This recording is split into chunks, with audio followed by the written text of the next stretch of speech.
Oke, jadi eh, sesuai dengan Salam.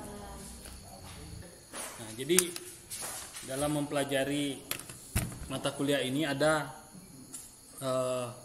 kaitannya antara ekonomi, kemudian sumber daya, kemudian sumber daya alam dan lingkungan. Jadi ilmu ekonomi dan sumber daya alam. Nah, banyak sumber-sumber ekonomi dengan memanfaatkan sumber daya alam. Contohnya sektor pertambangan. Nah, sektor pertambangan itu memanfaatkan sumber daya alam. Nah, ini termasuk sumber daya alam yang apa? Batu bara. Contoh pertambangan batu bara, minyak bumi, nah, termasuk sumber daya alam yang tidak dapat diperbarui. Dia akan habis. Nah, kemudian hutan, kemudian gas alam, kemudian sumber daya laut. Nah, semuanya bernilai ekonomi. Jadi sumber daya alam itu tidak lepas dari pemanfaatannya yang akhirnya adalah nilai ekonomi. Ya, akhirnya adalah berbicara mengenai ekonomi. Nah, tentu saja dalam pemanfaatan sumber daya alam ini ada hal-hal yang berefek. Nah, itulah yang perlu dikaji dalam ilmu ekonomi sumber daya alam ini. Bagaimana sumber daya alam, kemudian keuntungan secara ekonomi, kemudian efeknya bagi lingkungan. Nah, jadi sebenarnya apa ilmu ekonomi itu? Jelas tulisannya.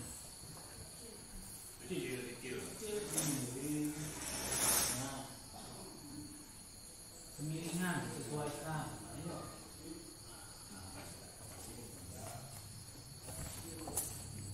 Oke, jadi ilmu ekonomi itu apa? Ilmu ekonomi adalah ilmu yang mempelajari tentang bagaimana tingkah laku manusia baik secara perorangan maupun sebagai masyarakat berusaha untuk memenuhi kebutuhan dari berbagai sumber daya maupun alat pemuas kebutuhan yang terbatas ketersediaannya.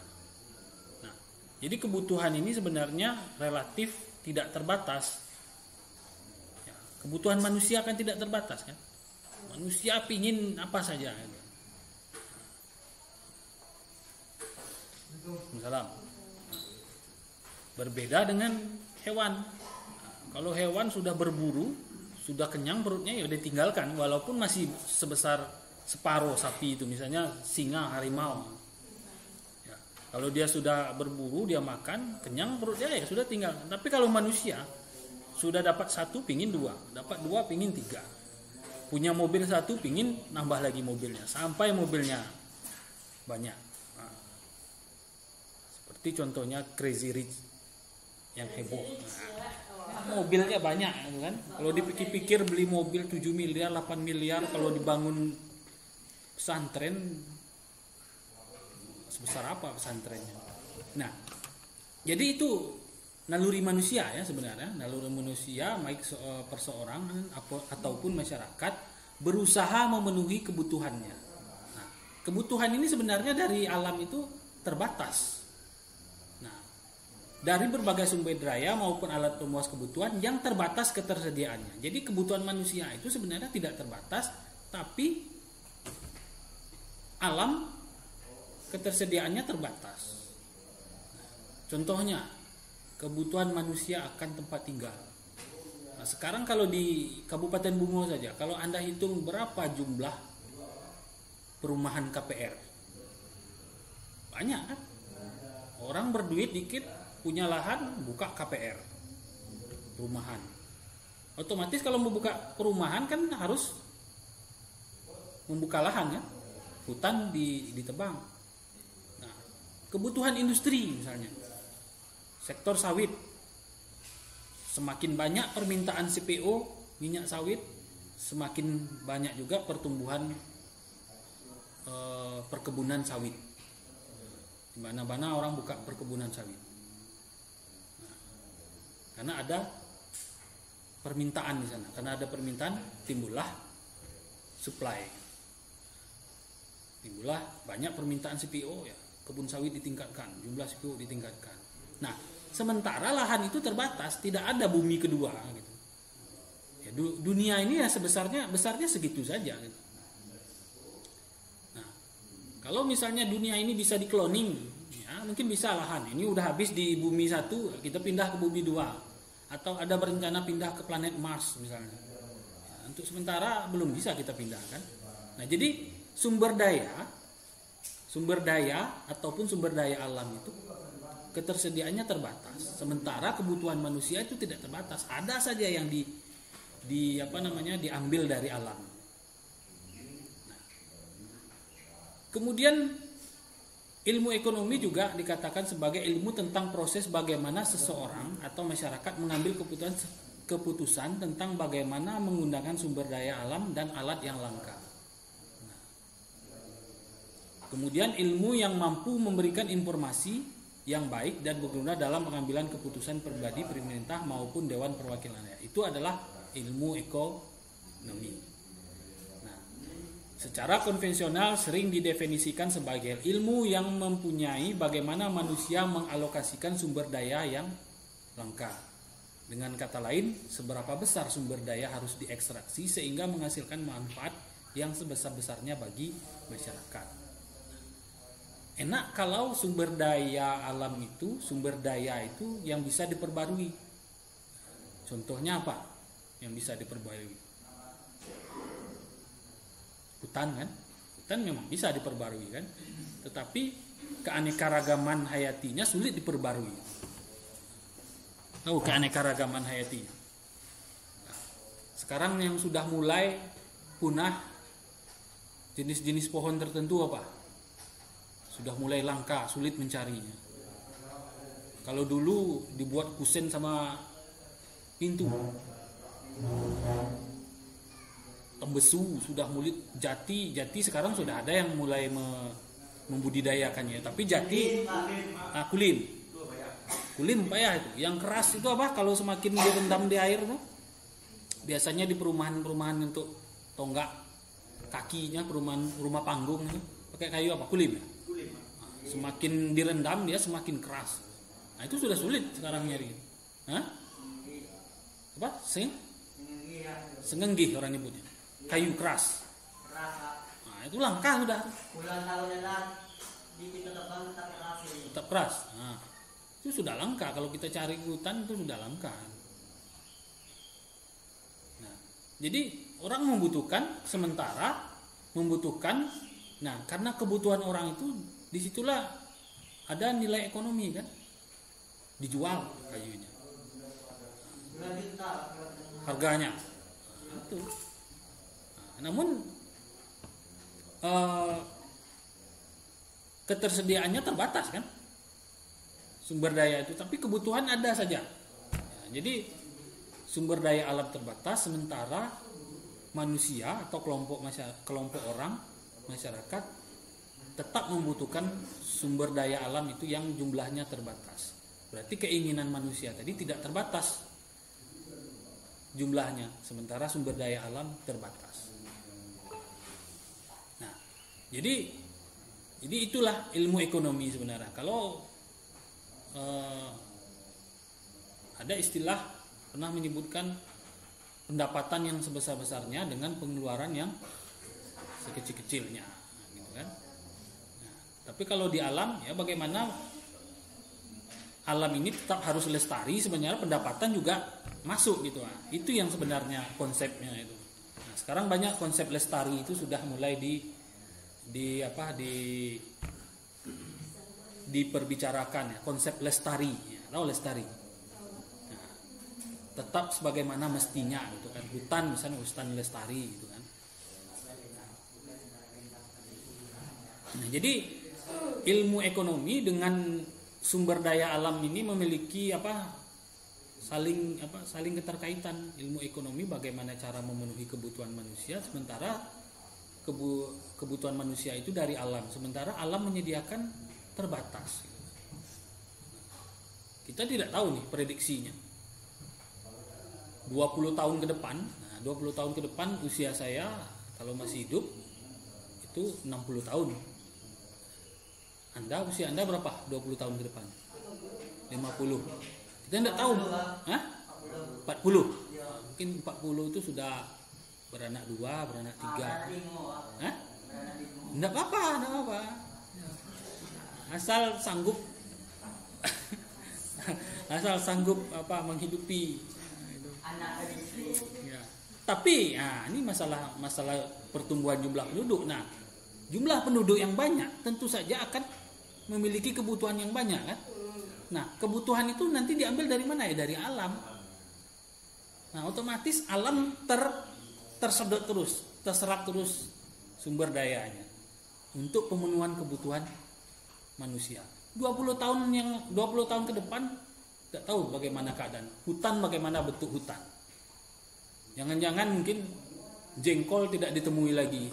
Anak-anak Anda mungkin bertanya, kemarin waktu emak masih muda kalau semur jengkol, gulai jengkol itu enak sekali. Anak Anda bertanya, apa tuh jengkol tuh? Tidak ditemukan lagi. Kenapa? Orang jarang membudidayakan jengkol kan? Petai itu banyak di hutan kan, dari hutan kan, tumbuh liar gitu kan. Jarang membudidayakan. Bisa jadi dia langka.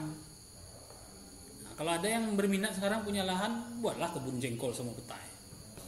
Nah, tahu besok harganya mahal. Ada yang minat? Anda minat kebun jengkol? Iya, jadi juragan jengkol, juragan petai. Nah, jadi 20 tahun ke depan juga tidak tahu ada apa enggak lagi lahan kosong gitu. Kenapa? Sekarang saja sudah mulai banyak dibangun perumahan karena kebutuhan kan? Kebutuhan manusia untuk perumahan. Nah, kalau di Jakarta provinsi-provinsi yang sudah sempit, pembangunan itu mulai ke atas karena lahan sudah sempit dan harga juga sudah mahal. Per meternya kabar Jakarta itu bisa sampai 2 sampai 10 juta, bahkan ada yang 20 juta harga per meter tanah. Karena lahan sudah sempit. Jadi pembangunan ke atas, apartemen gitu.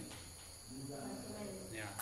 Di Muara Bungo mungkin masih banyak lahan, tapi kalau lahan sudah mulai sempit ya mulai ada lagi nanti pembangunan ke atas.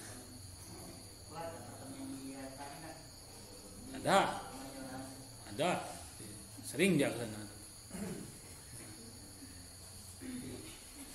Nah, jadi itu tadi lahan terbatas sementara kebutuhan manusia bertambah. Jumlah penduduk ya tidak bisa diredam. Ya ada kampanye keluarga berencana ya, tapi tidak bisa meredam orang untuk terus membuat anak ya sulit untuk meredam. Jangankan direncanakan, kadang tidak terencana kan. Nah, tidak terencana lahir anak. Itu akan menambah jumlah penduduk kan. Nah, kalau di negara-negara jumlah penduduknya sekarang yang sudah sedikit, sudah banyak, itu sudah mulai dikenakan pajak. Jadi saya pernah dengar kalau tidak salah di Cina atau di mana. Iya, jadi kalau anak bolehnya cuma 1, kalau anak kedua dikenakan pajak anak kedua. Ya kenapa negara Cina itu kabarnya penduduknya sudah padat.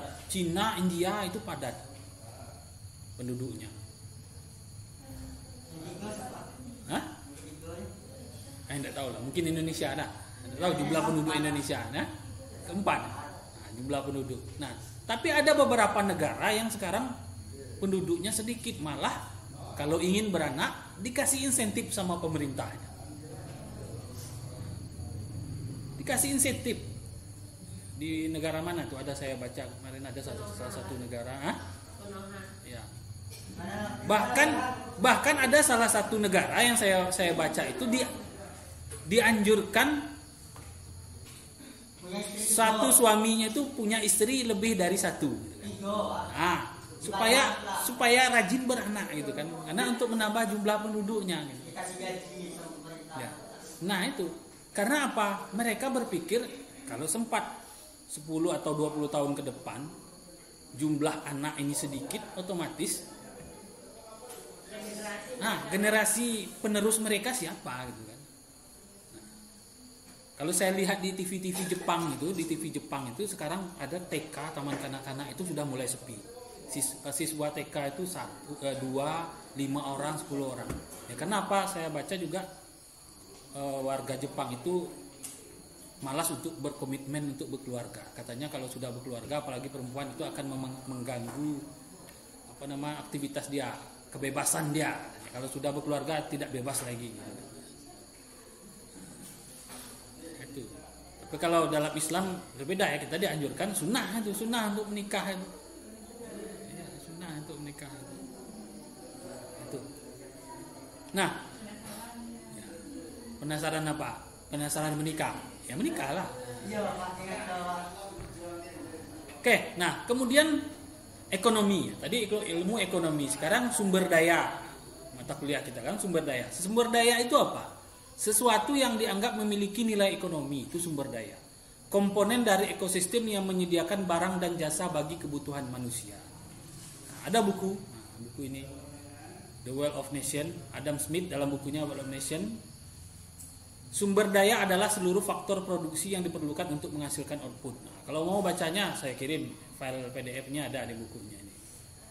Ya, bahasa Inggris tuh. Kalau mau baca. Sumber daya adalah seluruh faktor produksi yang diperlukan untuk menghasilkan output. Output itu adalah kebutuhan. Barang ya. Output itu adalah barang. Bisa juga jasa.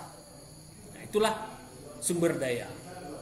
Jadi kalau, nah ini gambar ini saya dapatkan dari penelusuran di internet. Bumi dicolok. Jadi semua sumber daya bumi ini kebutuhannya semuanya untuk energi, untuk kebutuhan manusia. Balik ke cerita sumber daya alam yang tidak dapat diperbarui tadi, contohnya batu bara, minyak bumi. Sekarang kan sudah mulai kan? Sudah mulai kampanye penggunaan mobil hemat bahan bakar. Sudah mulai banyak diproduksi kendaraan roda 4 berbahan bakar berenergi listrik. Banyak mobil energi listrik.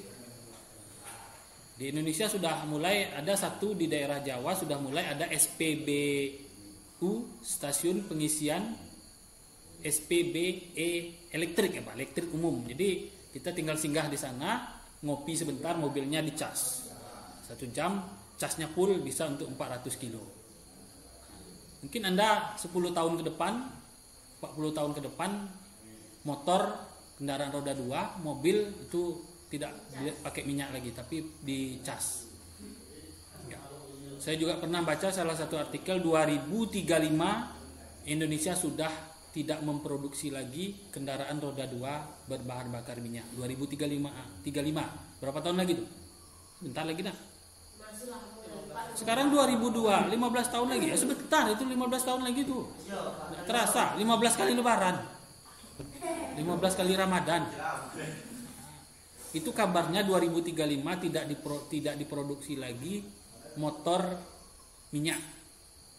Hanya memproduksi motor listrik. Jadi Anda harus beli motor listrik. Itu motor yang kayak gitu? Ya motor itu sudah jadi masuk ke rongsok, dikiloin. 2045 saya baca artikelnya sudah mulai tidak diproduksi lagi mobil berbahan bakar minyak. Semuanya listrik. Wacananya seperti itu. Hah?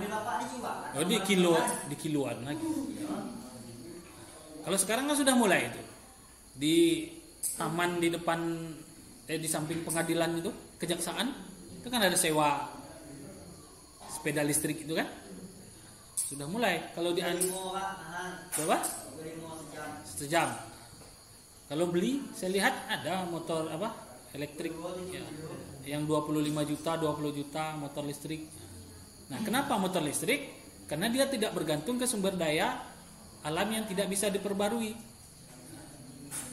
Loh Pak, listrik kan butuh minyak juga pembangkit listriknya. Sekarang pembangkit listrik banyak, bukan hanya pembangkit listrik tenaga diesel, dari energi surya, matahari, kemudian dari gelombang laut, air terjun bisa juga jadi ini. Di daerah apa? Ada mikrohidro, pernah lihat mikrohidro? Pernah? Mikrohidro itu air dari air irigasi itu nanti ada pembangkit motornya untuk air irigasi itu dialirkan untuk menjalankan turbin. Itu daerah-daerah terpencil. Nah, pembangkit listrik. Nah, kemudian pembangkit listrik tenaga nuklir. Nah, di Jepang itu, ya, Jepang dulu pernah tsunami Jepang itu hancur pembangkit listriknya. Itu pembangkit listrik tenaga nuklir.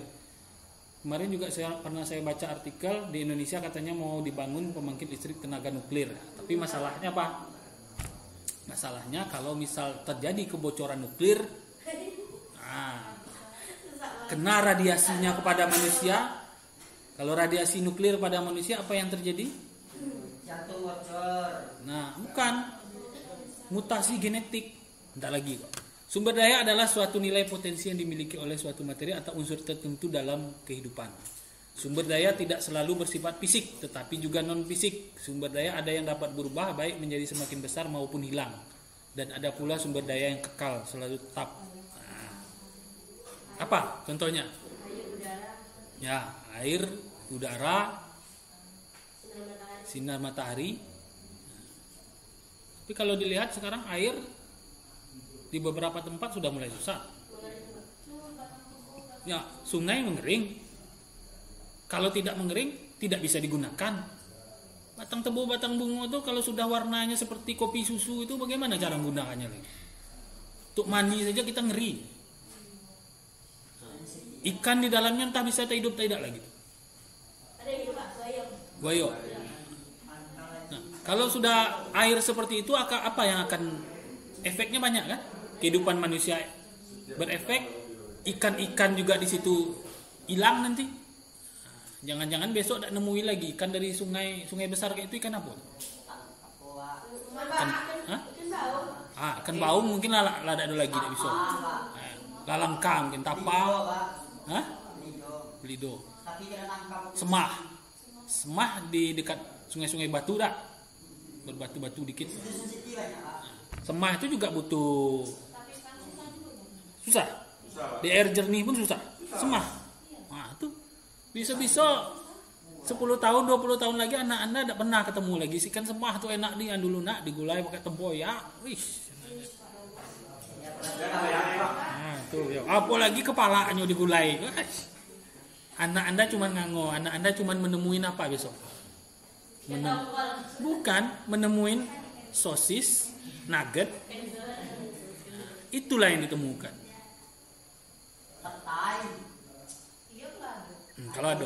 Kalau sosis nugget kan dari ada sosis ayam, sosis sapi kan. Nah, sekarang peternakan ayam, peternakan sapi, saya lihat di YouTube itu ada peternakan ayam. Itu mulai dari telurnya sudah pakai mesin sampai pembesarannya juga pakai mesin. Tidak membutuhkan tenaga kerja. Kenapa? Untuk nyebar makanannya juga sudah mulai pakai mesin. Tinggal buka kerannya keluar apanya. Nah, ngambil kotorannya alat juga mesin. Tinggal yang mengendalikan cuma duduk di depan laptop, dia mengendalikan. Buka ini keran kasih makan. Nah, sampai ke motongnya juga pakai mesin semua. Sampai menjadi dia dalam bentuk sosis pakai mesin semua. Jadi, nah itu tidak tahu di luar negeri itu. Saya yakin tidak juga. Peternakan sapi juga. Nah, bahkan kabarnya ada peternakan ayam di mana? Di Jepang dan di negara mana? Ayam itu tidak kakinya sengaja dilumpuhkan. Supaya apa? Dia tidak banyak bergerak, kerjanya makan saja. Makan saja berarti dia cepat gemuknya kan? Cepat gemuknya cepat panen. Cepat sampai ke meja makan. Itu. Ya, akhirnya makanan anak-anak kita yang tidak alami lagi, sudah melalui proses semua, sudah berbahan pengawet semua. Itu.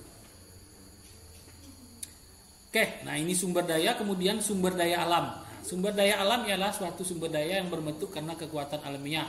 Misalnya tanah, air, perairan, udara, ruang, mineral, alam, panas bumi, gas bumi, angin, pasang surut air laut.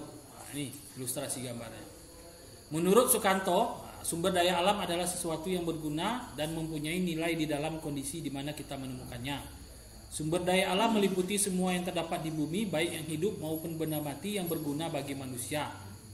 Namun sumber daya alam ini terbatas jumlahnya dan penggunaannya memenuhi kriteria teknologi, ekonomi, sosial, dan lingkungan.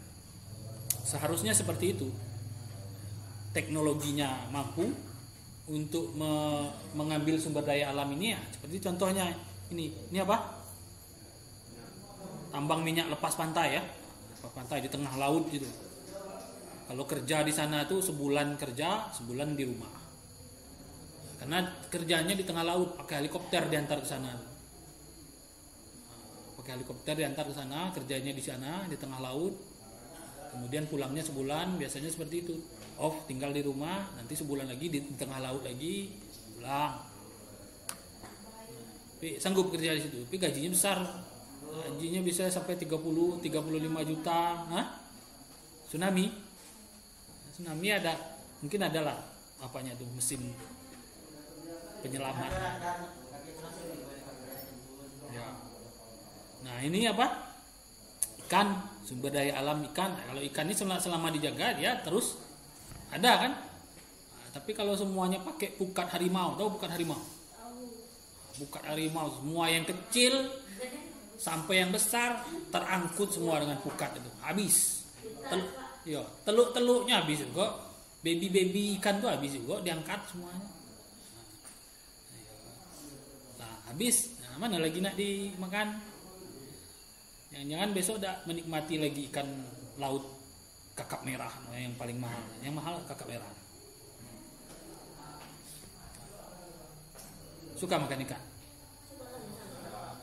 Makan ikan laut tuh bagus tuh untuk dikonsumsi. Ikan laut, udang, omega 3-nya tinggi. Tapi mahal Pak katanya. Udang 150 sekilo. Ah, itu pula.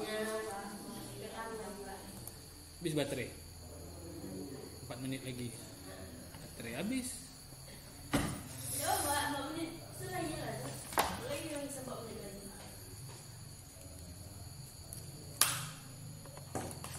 Ya, soalnya abis ini masih ada kuliah, jadi biarlah ngecas kalian dah.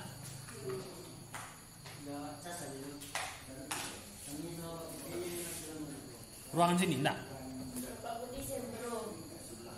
Sempro terus. Oh iya, sempro pagi.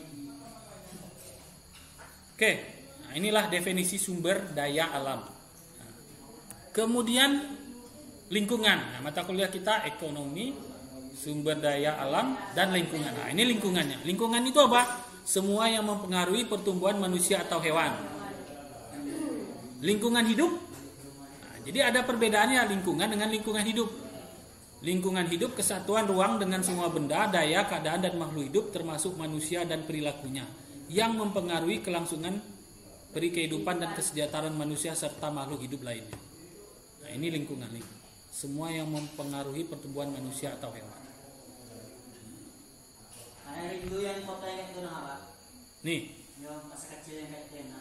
Yang sebelah sini. Oh, kalau sebelah sini, inilah bencana alam. Kalau ini, oh yang ini main-main. Nggak ada lagi mainannya gadget. Anak saya bangun Pak. Nanti dulu nak. Tengok yang hijau-hijau dulu. Suruh buka pintu, tengok yang hijau dulu matanya. Lah Pak, sudah katanya. Baru semenit nengok yang hijau. Sudah punya handphone lagi. Nanti dulu tengok hijau tuh mata tuh dulu. Duduklah dia di depan nengok tanaman. Lalu 5 menit Pak pinjam HP lagi. Ya,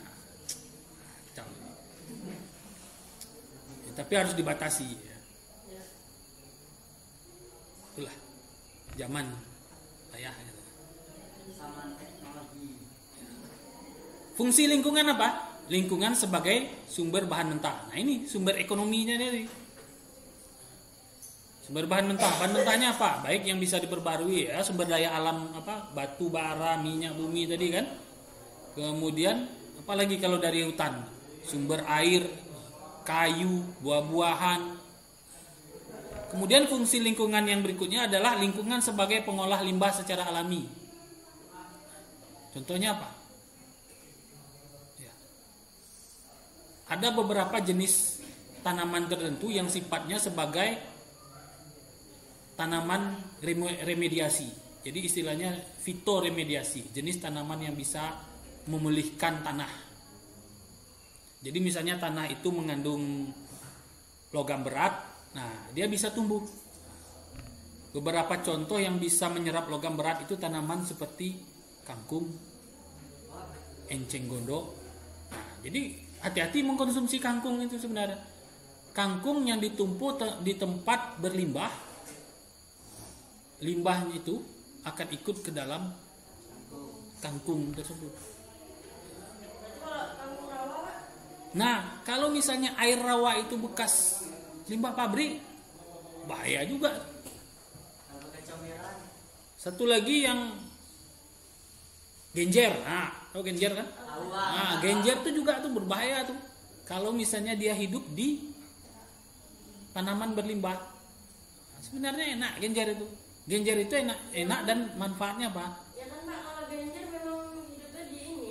Di rawa. Iya. Ya tapi kalau rawanya di dekat pabrik bahaya juga. Hati-hati.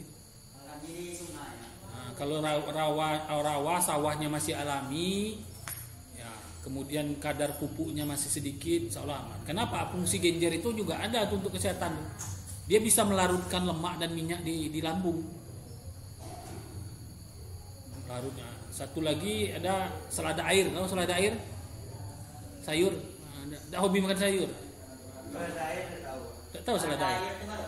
Selada air, cara searching lah nanti. Enak juga sayurannya. Itu juga bisa melarutkan lemak di lambung. Bersih lambungnya. Nah, kemudian lingkungan sebagai pengolah limbah secara alami ya. Air-air di sungai bisa juga melarutkan limbah kan. Sekarang daerah-daerah seperti ini masih ada.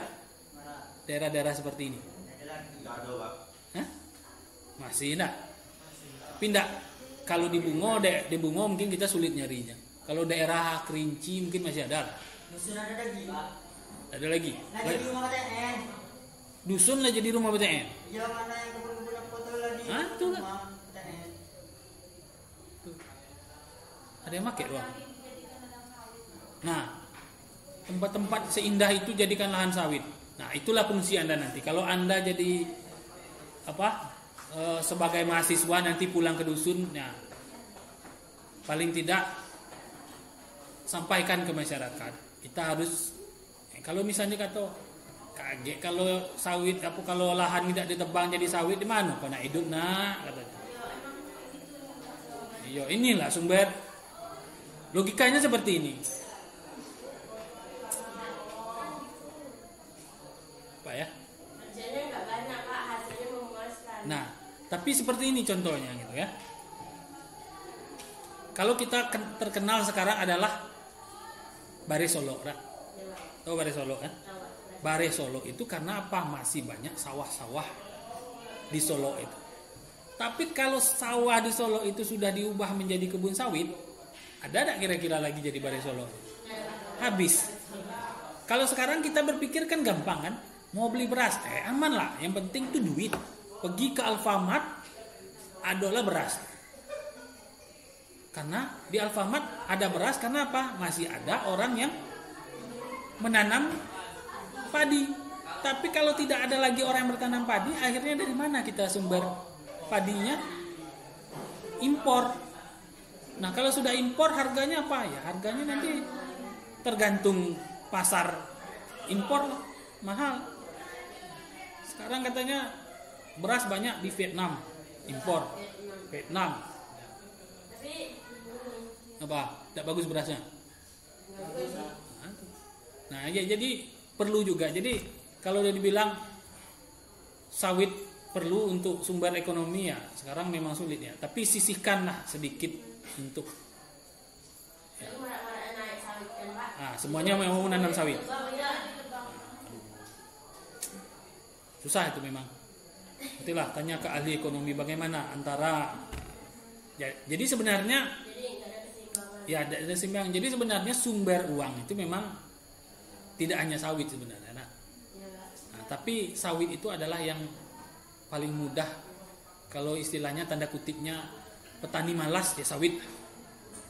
Paling 6 bulan sekali pupuk. Setelah itu ya hasil saja semuanya. Iya. Gitu kan? Tapi kalau petani yang tidak malas apa ya pagi setiap hari harus ke nyiangi gulma. Iya. Kalau sayuran itu kan tidak bisa ada gulma, mupuk, gulma, nyiram. Itu petani yang tidak apanya tuh. Nah, materi nanti saya kirim juga ke grup ya. Jadi ilmu ekonomi sumber daya alam dan lingkungan itu adalah ilmu yang mempelajari kegiatan manusia dalam memanfaatkan lingkungan sedemikian rupa sehingga fungsi lingkungan dapat dipertahankan atau bahkan dapat ditingkatkan dalam penggunaannya untuk jangka panjang. Seyogyanya seperti itu. Memanfaatkan sumber daya alam untuk kepentingan ekonomi, tetapi sumber daya alam itu masih tetap terjaga, lestari, dan sustainable, jangka panjang. Seharusnya seperti itu. Ya, ekonomi dapat, alamnya tetap terjaga. Ekonomi dapat, alam tetap terjaga.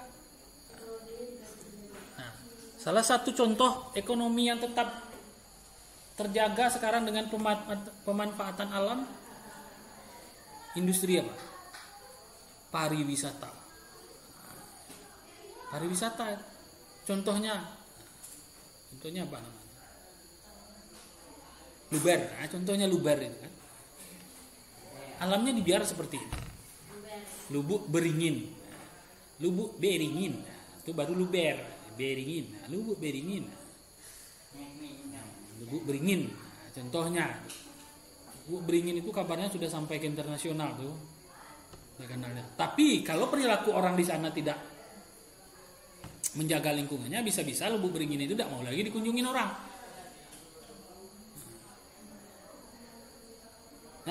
Nah, ekonomi lingkungan ada karena adanya asumsi bahwa pada kegiatan perekonomian tidak selalu memperhatikan lingkungan. Nah, itu kadang tidak perlu memperhatikan lingkungan. Membuat pabrik misalnya, membuat pabrik apa? Limbahnya buang ke sungai. Kenapa? Yang penting profit, yang penting piti masuk lingkungan nomor sekian. Nah, itu kadang. Tapi kalau misalnya membuat pabrik, lingkungannya itu dijaga, di sekitar pabrik dibangun ditanemin pohon-pohon, kemudian air limbahnya jangan dibuang ke sungai, diolah lagi, direcycle. Tuh. Jadi besok kalau Anda banyak duit, punya pabrik, jadi orang kaya, jadilah pabrik yang ramah lingkungan. Mudah-mudahan. Zuleha ini nak buat pabrik besok. Pabrik apa? Minyak tapi bukan dari kelapa sawit. Ya, ada tanaman yang dikembangkan oleh Ardi besok mengembangkan tanaman yang bijinya itu cuma sekian biji kan, minyaknya itu bisa berliter-liter. Ada itu orang tua saya pernah ngomong juga, pohon ada sejenis pohon dulu minyaknya itu enak sekali itu. Lupa saya namanya itu. Bukan. Dia berbuah. Lupa saya nantilah. Katanya kalau bijinya itu diperas bijinya, kemudian dijadikan minyak. Nah, minyaknya itu enak. Tak masukkan sambal lado, cabai, ditanak gitu kan. Wah, itu sedapnya bukan. Orang Padang ya, Pak? Hah? Orang Padang ya? Iya, kita orang Padang. Cak mana? Iya, sambo seketek ya. Sambo je dah. Asal jangan pesan ini ya, kopi sekarek gitu kan. Oh, kopi sekarek. Kopi setengah. Setengah kan, gelasnya itu besar, isinya setengah. Pas dihidangkan, manis mana? Oh, katanya kebanyakan gula, tambah es teh. Tambahnya lagi air kan, jadi kopi penuh kan. Nah, bayarnya setengah, itu cadia tuh namanya tuh. Minta sekarek, tapi karena terlalu manis, soalnya dikasih air penuh, kurang gulanya nih katanya, tambah gula stek, tambah gula. Nah, jadilah kopi penuh kan. Nah, itu cadia namanya tuh. Nah, fungsi lingkungan banyak ya fungsi lingkungan. Sawah sebagai sumber bahan mentah, sebagai sumber padi kan. Hutan sebagai sumber bahan mentah, kayu, buah-buahan di hutan, apalagi kayu bakar, oksigen, sumber air. Nah, sumber air.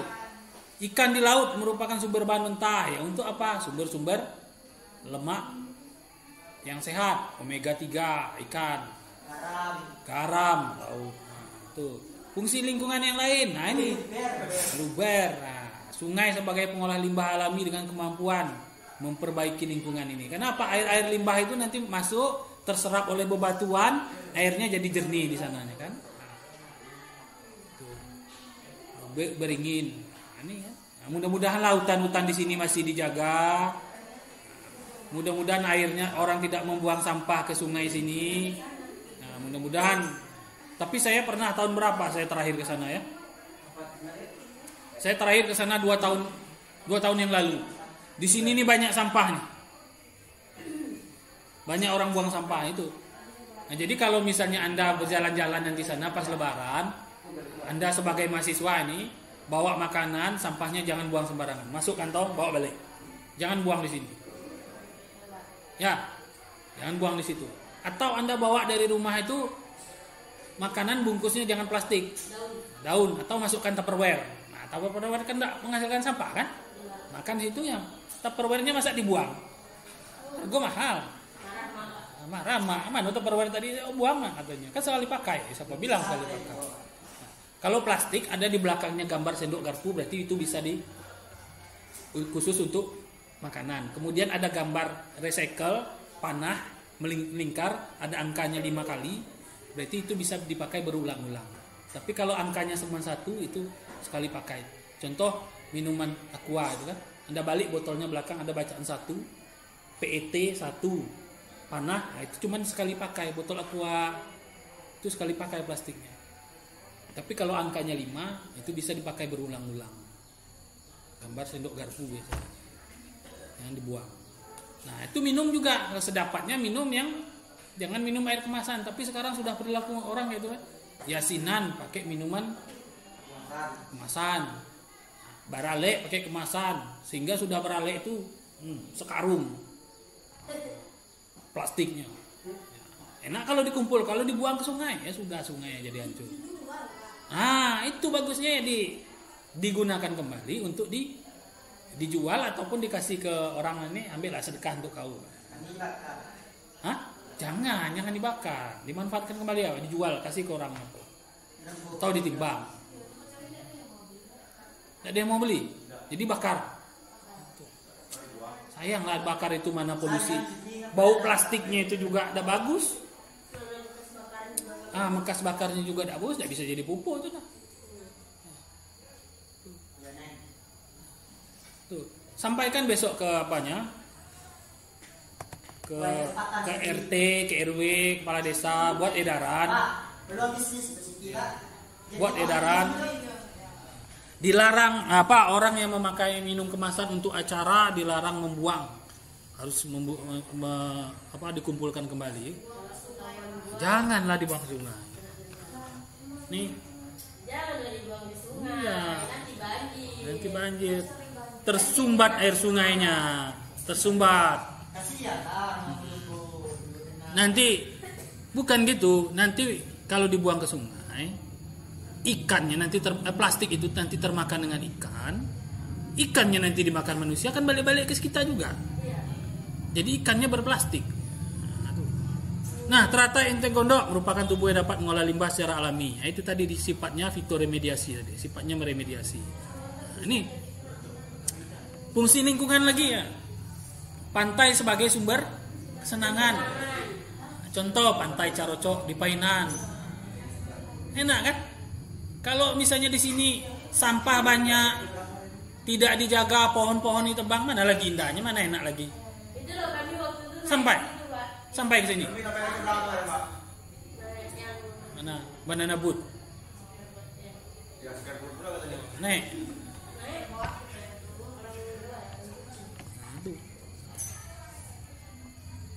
Nah, bunga-bunga, kupu-kupu sebagai sumber keindahan. Nah, ini masih sering menemukan kupu-kupu.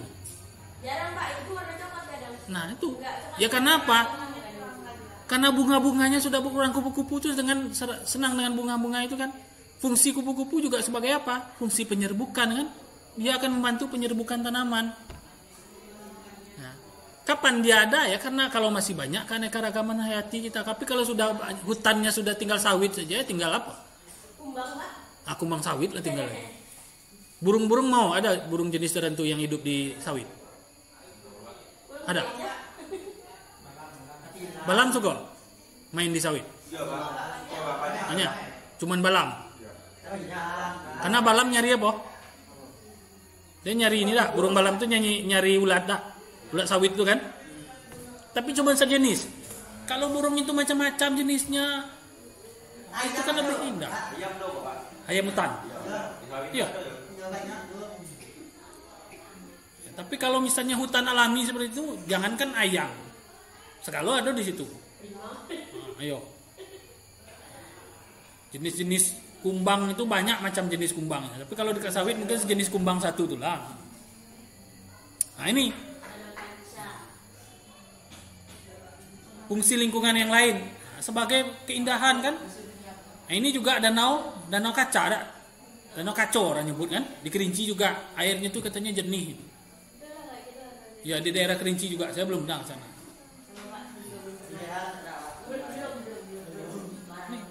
Jadi kalau seperti ini tadi fungsi ekonomi berjalan. Ada duit parkir, duit masuk kan? Ini tadi masuk ke Carocok, masuk kan? Ekonomi tetap berjalan, orang-orang bisa berjualan. Ya. Tidak ada yang ngajak. Mau lagi ke sana? Kalau sana ya kampung ibu saya ya, kampung ibu saya.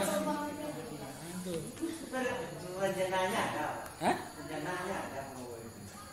Mau? Mau ke mana? Siapa saya? Ya, yang jelas pula lebarannya balik ke. Apa kemarin kami ajak kok nggak mau? Bapak? Ya kan tidak mau karena aduh.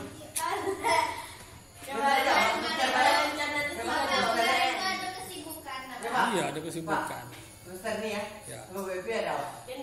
Payah kalau saya keluar kota tuh payah, anak masih kecil-kecil. Iya. Nah, rencananya ya katanya, tapi tidak tahu katanya jangan ke Padang lagi lah, bosan katanya. Gimana?